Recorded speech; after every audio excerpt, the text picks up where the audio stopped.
Hello friends, I am Shivaji Bhaskar, Faculty of Russian at the School of Foreign Languages, IGNOU. I welcome you all to this course, Basics of Russian, Communication Skills, Part 1. As you must be aware that in Russian we have discussed about many concepts. We have started with the Russian alphabet, its letters, and then we distinguished them as vowels and consonants. We have also had a list of words and expressions of Russian, so that while learning Russian we also have our own vocabulary. We also have learned about the verb conjugations and its roles in a form of sentence. Now we are doing a special methodological test in order to understand Russian in a better way. In this case we are using text as a methodological tool. It is because we can also use text to express our thoughts. However, in the initial stage we are using these text in Russian, where you will find the situation is absolutely based on Russian expressions, but however you can also replace Russian names with Indian names and situations and then make your own texts.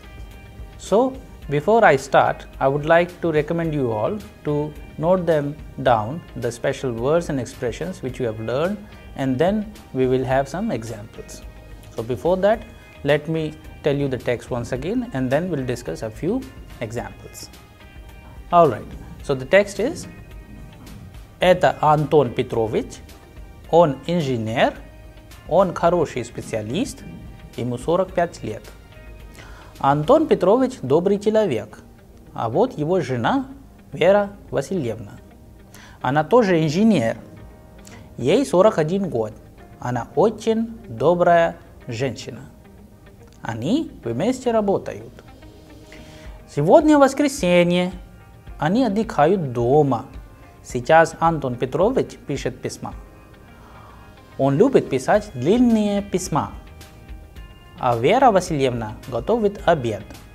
Она всегда готовит вкусный обед. Их дочь Лена учится. Она студентка. Ей 18 лет. Она очень красивая. Сейчас она читает русский журнал «Новый мир». Here, in this particular text, as we have also discussed in our previous module, that we are going to have certain examples where we will use it with kakoi, kakaya and kakoya. And as you already know that why and when do we use these three kinds of questions, because they are specifically belong to the gender of the noun. So as we already know that there are three genders in Russian, that is masculine, feminine and neuter. So the first question is kakoi, the second one is kakaya, and the third one is kakoya.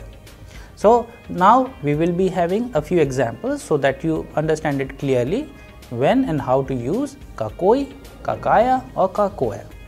So now we are going to have the first one, kakoi. So we have certain adjectives and nouns. As you already know, the agreement between the noun ending and adjective endings are a fact, and as a rule in Russian we have to have the ending of the adjective as per the ending of the noun. So in this case we are going to discuss about only nouns which are of masculine gender, like journal, park, город, человек and dень. Now let's pay attention to a few adjectives endings.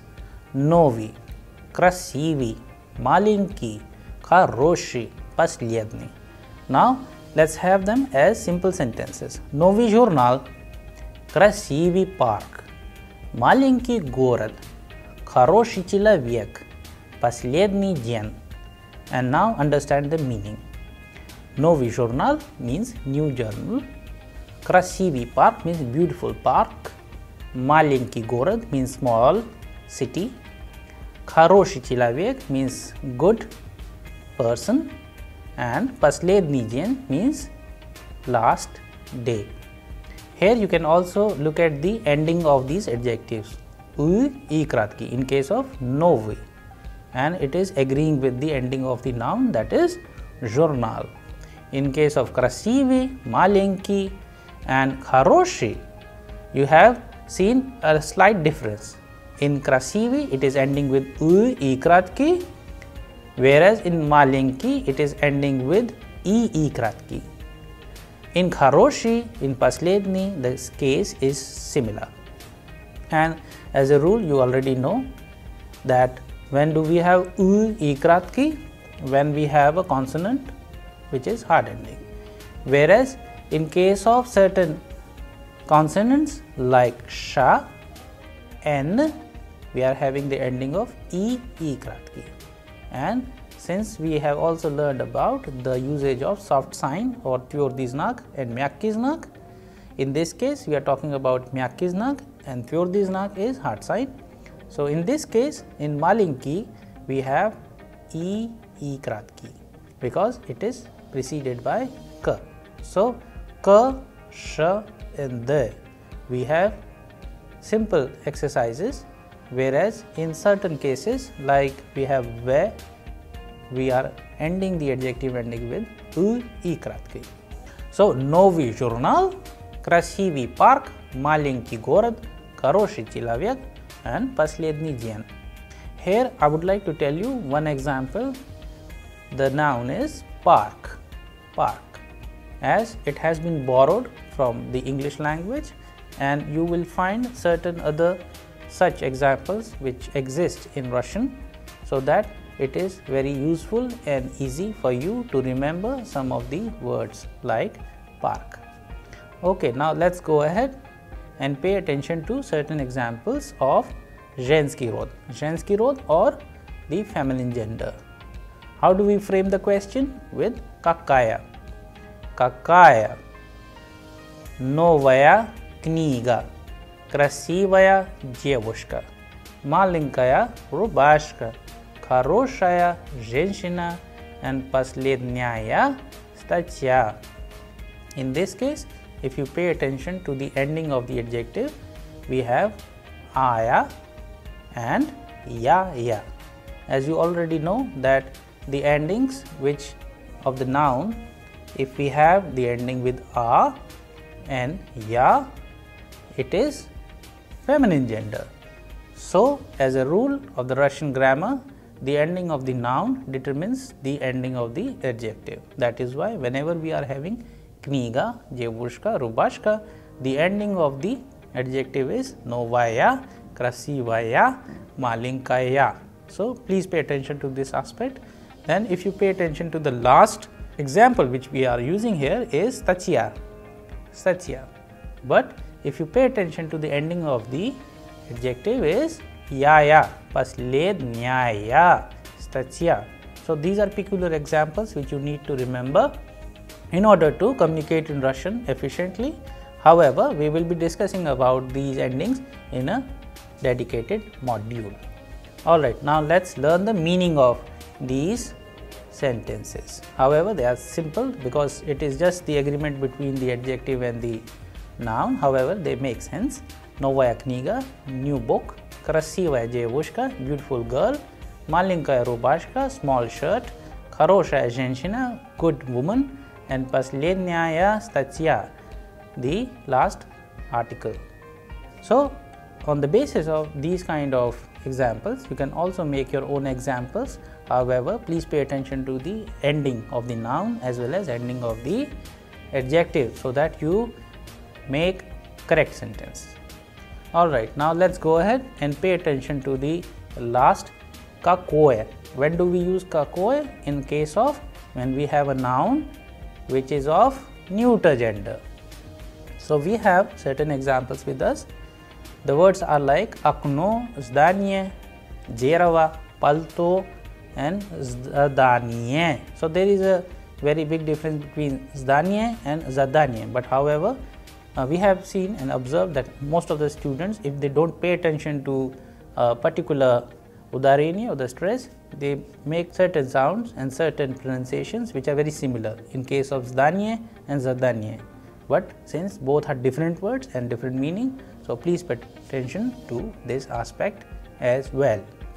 Okay, now look at the ending of the adjectives. We have новое, красивое, маленькое, хорошее and последнее.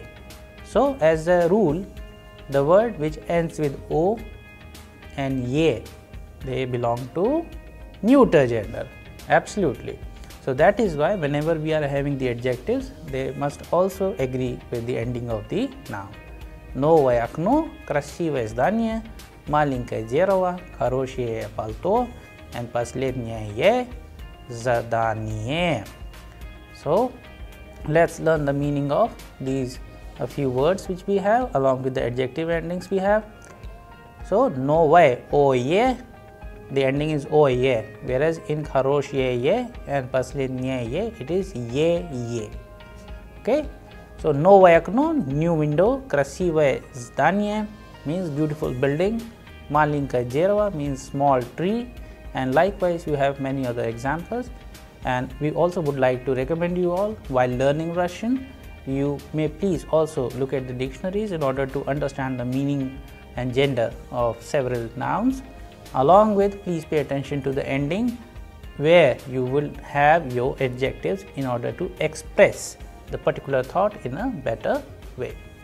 Okay, now let's go ahead and pay attention to all three together so that you clearly understand that how these three, kakoi, kakaya, kakoi, based on the gender of the noun, agree with the adjectives, and pay attention at the same time to the ending of the adjectives as well as these nouns. So I am going to take kakoi first and then kakaya and kakoi. So we will deal it with one by one. Kakoi, kakaya, kakoi. Новый журнал, новая книга, новое окно. Красивый парк, красивая девушка, красивое здание. Маленький город, маленькая рубашка, and then маленькое дерево. Then we have последний день, последняя статья, and последнее здание. Here you have seen that a particular example where we have used the same adjective is changing as per the gender of the noun. For example, novi. Novi journal. But in case of kniga, it changes into novaya. In case of neuter gender, akno, it changes into novai. So novi, novaya, novai. However, the meaning remains same, new. But as per the requirement of the ending of the noun, it changes. So with this example, I would like to tell you all that whenever you are going to use the adjective, it would absolutely depend upon the ending of the noun and the meaning of that word. So whenever you are making a sentence, please always pay attention to that construction where it should make sense. So normally sometimes we make sentences which are grammatically correct, but they sometimes don't make any sense. So you have to be very careful about making such sentences which should have certain kind of a thought. Now let's go back to the previous sessions and we will start from the first one where we have the word kakoi.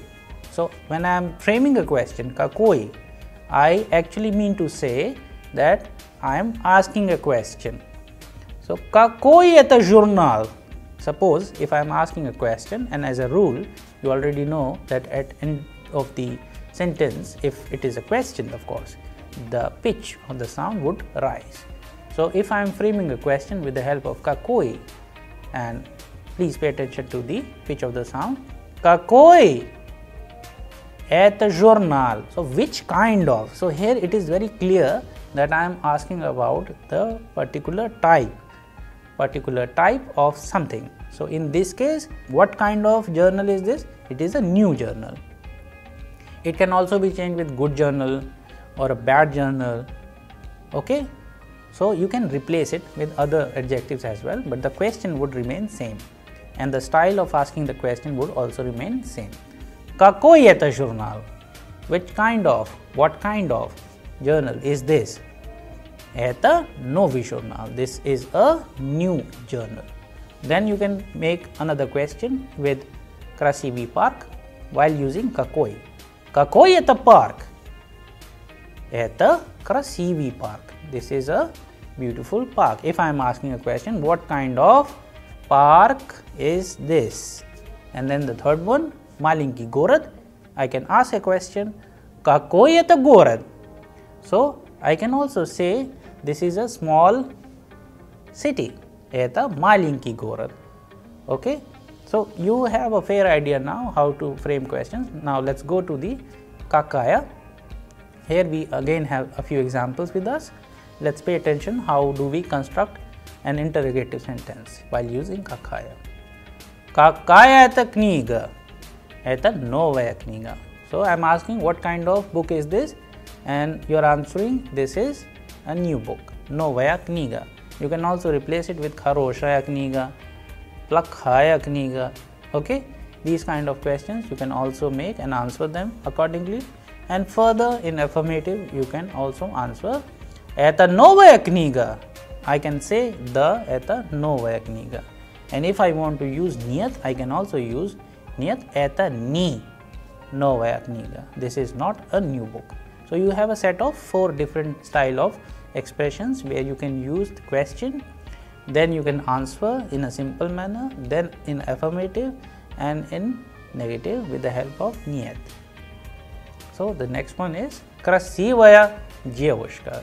Какая это девушка? Это красивая девушка. And since in the previous module we have also discussed about что and кто, which means what and who, we can also use кто это, это девушка. So in animate case, that we are saying that who is this? This is a girl. So however, we are focusing on these 3 aspects, but in the meantime you can also think of using such expressions with a few more concepts which we have learned in our previous modules. Okay, now let's take one more example. Kakaya это женщина? The answer is хорошая женщина. Это хорошая женщина. So you are answering this is a good woman. And accordingly you can also make several other examples with numerous words and expressions which we have already learned, around 100 or maybe 150 words we have already covered. You can also find them as per their gender, whether they are animate or inanimate, so and use them accordingly, and you will find that not only your vocabulary is getting richer, your thought process in Russian is also getting better. Alright, now let's go ahead and now let's pay attention to the Kakaya. So in this case, when we are asking a question for a word which is of neuter gender, I can ask Kakое это окно? What kind of window is this? So it can be big, it can be small, it can be beautiful. So you know certain kind of adjectives which we can actually use. So in this case we are using новое. Какое это окно? Это новое окно. Okay, and then какое это здание? What kind of building is this? Это красивое здание. And accordingly the third one is маленькое дерево, which means a small tree. Here you can use какое это дерево? What kind of tree is this? Then we actually meant to say это маленькое дерево. This is a small tree. So instead of small you can also use big. So if we want to say big, we can use большое дерево. As you know that we have just did какой, какая and какое, and as a rule we already know that they are singular in nature. But in Russian we also have plurals, but for all genders when we are making plural we have the question какие. Now let's see some examples where we can use какие. Какие это журналы? Какие это журналы? So journal, which is journal, when we are changing into plural it is журналы. And then accordingly the question from какой changes into какие because it is plural of course. Then the second one is это старые журналы. We are answering, but here you can see the adjective старый, which means old, Starie jurnali when changed into plural. Then the next question we have Какие эти книги? Here if you pay attention to the construction, we have changed it to книги. As singular, we know that kniga is a word of feminine gender, but we have changed it into Какие эти книги? So the answer can be это новые книги. Это новые книги. Then the third question, Какие эти письма? From письмо, which means letter, if we change it into plural, it becomes письма.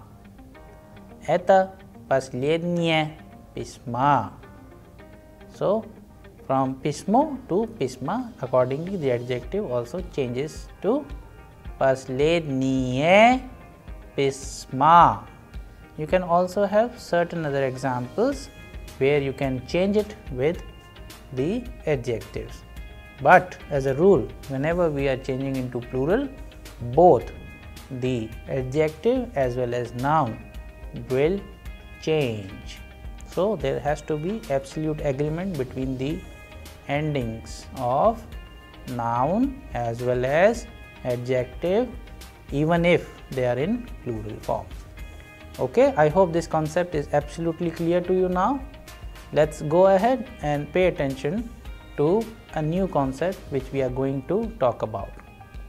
As you have already learned about certain things when we start counting.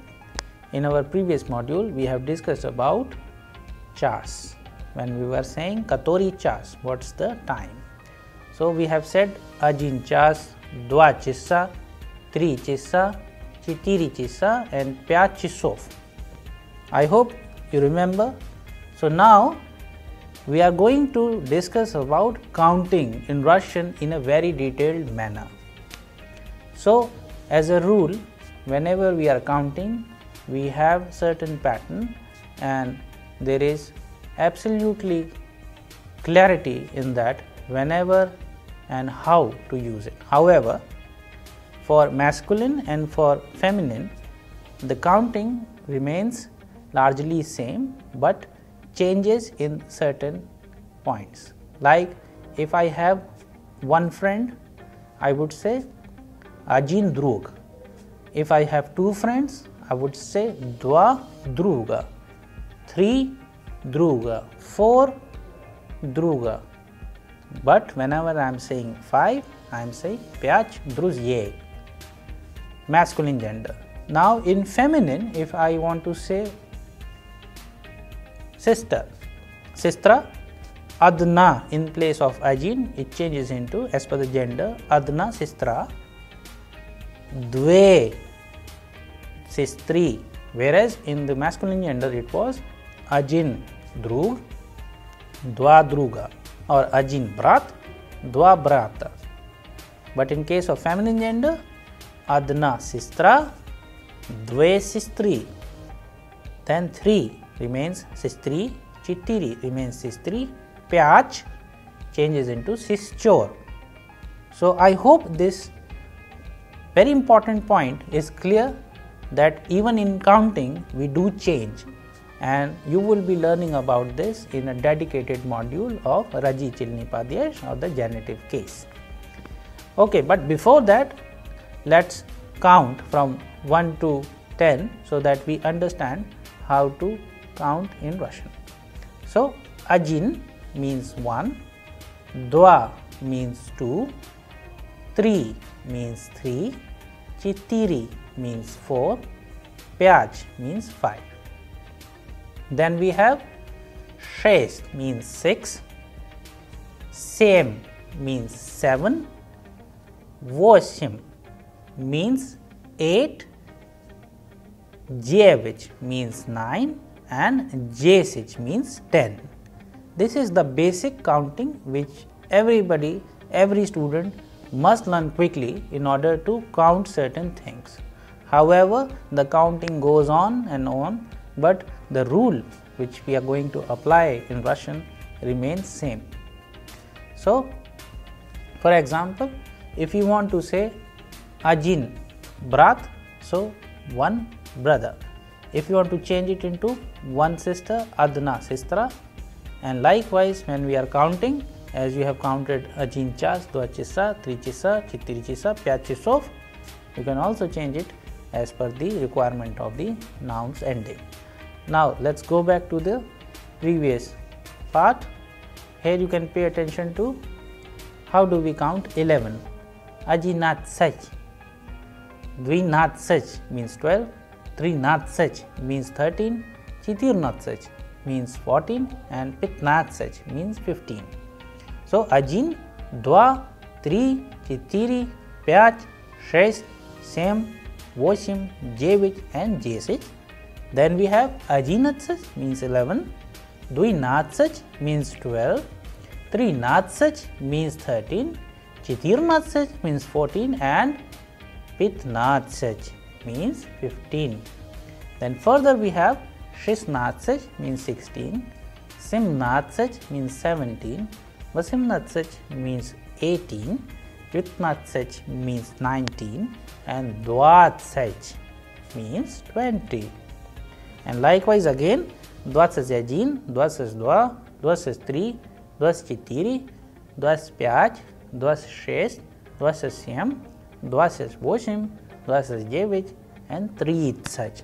So we have counted from 21 to 30. Alright, very simple concept. However, in the beginning it might look difficult, but if you pay attention to the concept and start doing it regularly with your family and friends, you will find it very easy, and in a matter of a few days you would have a very clear idea how to use counting. But as you know, the counting cannot be used independently, it has to be used with certain nouns. That is why the grammar, its rules are very important. That is why we have done a quite exercises of using the verb like skolka means how much, skolka stoit as we say in Russian, and skolka vremeni, what is the time, and katori chas, which is also an expression where we use what is the time. And then you can use certain verbs. Strichach means to meet, kagda when, kagda strichaimsa, kagda me strichaimsa, when are we meeting. So then you can use me strichaimsa, dva chisa, we are meeting at 2 o'clock. Accordingly, you can also buy something in the market and say skolka stoit, how much does it cost. There you can use the currencies like rupee, like rupiah,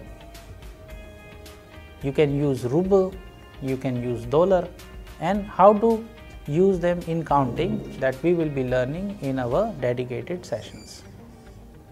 So I hope the concept is absolutely clear to you all. We will be covering the counting till 100, and we will also be talking about certain other concepts where we actually use the counting with the help of verbs, with the help of many other examples, with the help of situations, so that you have a fair idea. I hope you enjoyed this module. We will be having more discussions on this in our upcoming modules. Thank you.